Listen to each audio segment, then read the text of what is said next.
Hello dear friends, let's do a standard sample question paper here, and we are selecting the questions from the chapter Polynomials. Okay, let's start our discussion. Let P be a prime number, the quadratic equation having its root as factors of P. So P is a prime number. So what could be the factors of P? As it's a prime number, it has only the factors P and 1. Okay, so these are the roots of the quadratic equation. So we know we can take the roots as alpha equals P and beta equals 1. And we can write the general equation x square minus alpha plus beta x plus alpha beta equals 0. Okay, and we can plug in all these values for alpha and beta. Alpha plus beta equals P plus 1 and alpha beta equals P times 1, that is P itself. So we can plug these values here. X square minus alpha beta means P plus 1 x plus alpha beta is P equal to 0.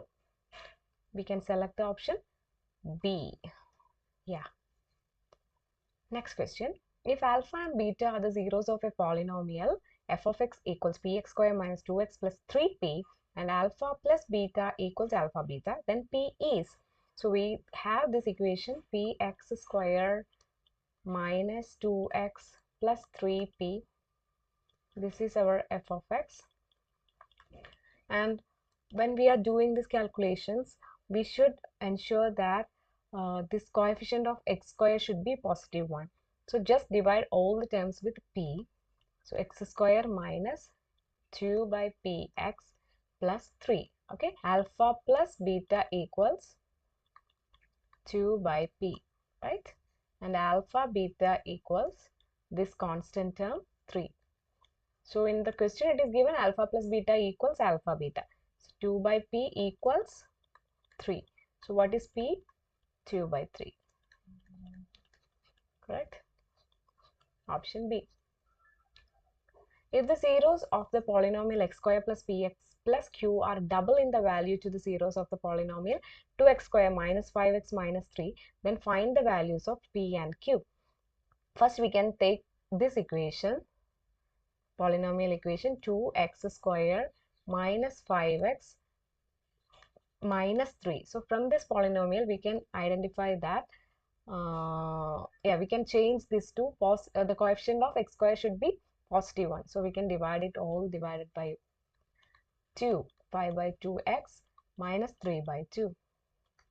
So from here we can write alpha plus beta equals 5 by 2, right? Alpha plus beta equals to 5 by 2, and alpha times beta is the constant term, last term, minus 3 by 2. Okay, so then next is x square plus px plus q, and it has the roots double the roots of this first equation. So double means we should write 2 alpha and 2 beta are the roots of this equation. Okay, so here p, we can write p equals negative 2 alpha plus beta, right? Because 2 alpha plus 2 beta, the summation, I can take the 2 outside. And here alpha plus beta, you know the value 5 by 2. So minus 2 times 5 by 2 is minus 5. Okay, what about q? Q is the product of the roots of this polynomial. So product means 2 alpha times 2 beta. So that is 4 alpha beta. And we know the value for alpha beta from this equation, minus 3 by 2. So 4 times minus 3 by 2, that is minus 6. So P is minus 5 and Q is minus 6. To fill a swimming pool, 2 pipes are used. If the pipe of larger diameter used for 4 hours and the pipe of smaller diameter for 9 hours, only half of the pool can be filled. Find how long it would take for each pipe to fill the pool separately. If the pipe of smaller diameter takes 10 hours more than the pipe of larger diameter to fill the pool. Okay, so we have 2 pipes to fill the swimming pool. Okay, let time taken by large pipe alone to fill the spool equals x hours. Okay, shall I write all the steps? Let time taken by larger pipe alone to fill the pool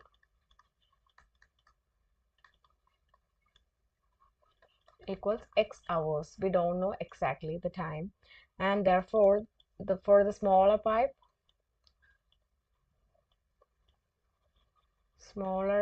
pipe alone to fill the pool, please complete it like that.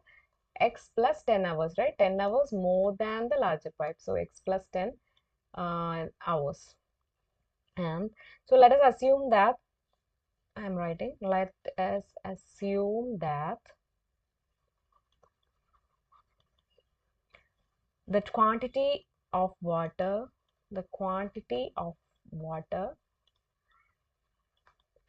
to be filled is 1 unit. To be filled is 1 unit. Okay, whatever it is, maybe liters. Okay, whatever it is, 1 unit we are considering. When the complete pool is filled, we say it is 1 unit. Okay, so water filled by larger pipe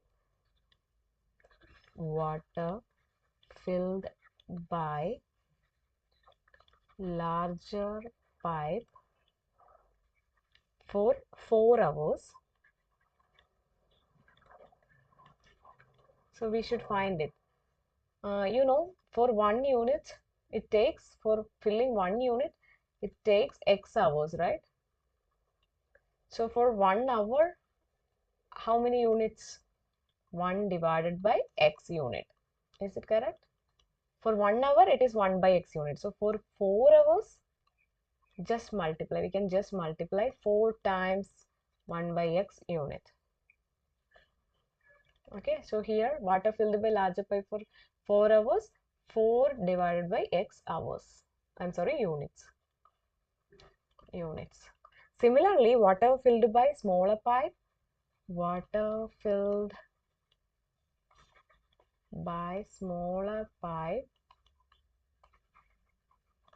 for 9 hours. Okay, 9 hours. We can write in the similar way, 9 divided by not x, it takes more than 10 hour more than the larger pipe. So x plus 10 units.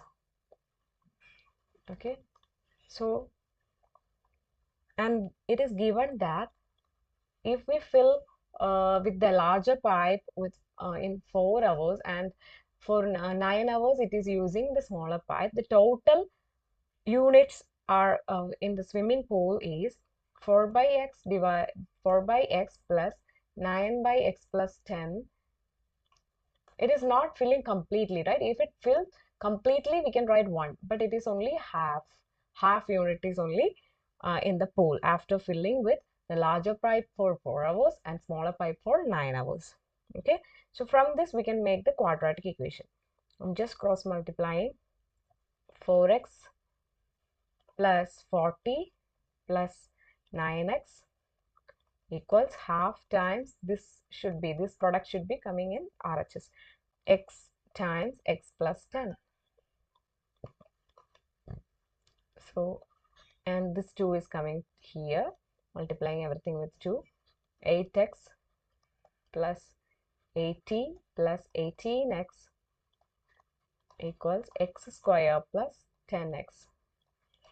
Rearranging this equation, we will get x square minus 16x minus 80 equals 0.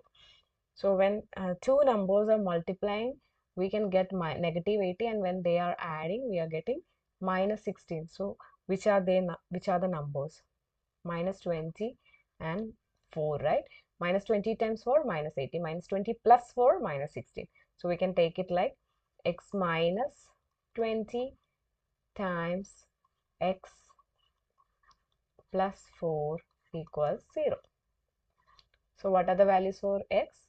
If x minus 20 is 0, x will be 20. And if x plus 4 is 0, x equals minus 4.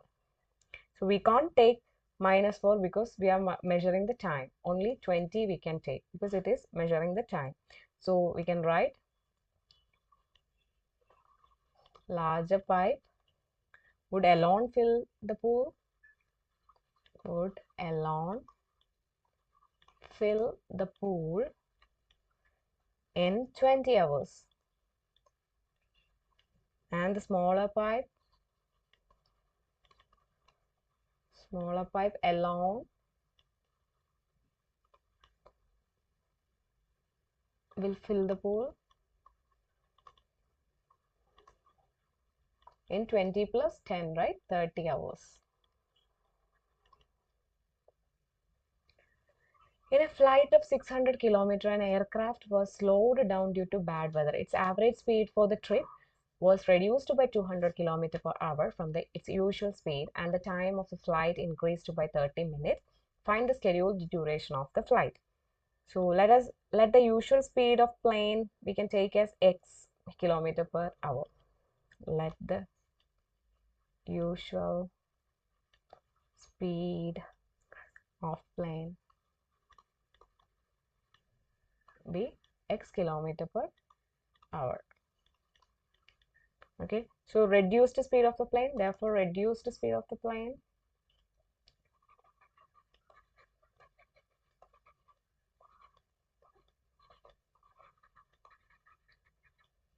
equals x minus 200 kilometer per hour, right? 200 kilometer per hour reduced, so x minus 200 kilometer per hour.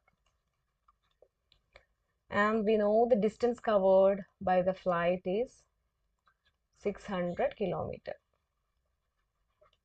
Okay, then we have a clue here. It is given that the time taken at reduced speed,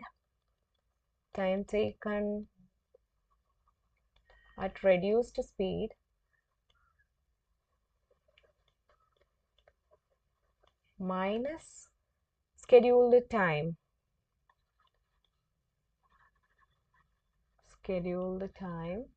equals half hours, right? Half an hour means 30 minutes it is given, so it is delayed by 30 minutes. That gap we are writing as half an hour. Okay, all the other things are in hours, x kilometer per hour, x minus 200 kilometer per hour, and distance is in kilometers. So it is we cannot write 30 here because it's in minute. We have to convert it into hours, so I'm writing half here. And time taken at reduced speed, we can write speed is there here and the distance is here. So time we can write distance by speed, 600 divided by x minus 200 minus the original the scheduled time, 600 divided by x. This is half. So 600 I am taking common. 1 by x minus 200 minus 1 by x equals half. So 1 by x minus 200 minus 1 by x equals 1 by 2 times 600, so 1200. Okay, so here we can form the quadratic equation. X minus 200 whole divided by x times x minus 200 equals 1 by 1200. So x and x got cancelled out here, and this is 200 divided by x square minus 200x equals 1 divided by 1200. Okay, so we can write like this: x square minus 200x equals 24. Oh yeah, we can write 24 and 4 zeros, 2,40,000. Okay, when we arrange this, x square minus 200x minus 2,40,000 equals 0. So just think, when you multiply two numbers, you should get this number, and when you add the same numbers, you should get negative 200. So we can take negative 600 and positive 400. So when you multiply, 6 fours are 24 and 4 zeros will be there, and when you add this minus 600 plus 400, it is minus 200. Okay, so we can take these two numbers, x minus 600 times x plus 400 equals 0. So if x minus 600 is 0, x would be 600, right? If x plus 400 is 0, x would be negative 400. But we can't take negative for the speed, so we are taking x as positive 600. Okay, and so the scheduled duration of flight, usual speed we got 600, so scheduled duration of flight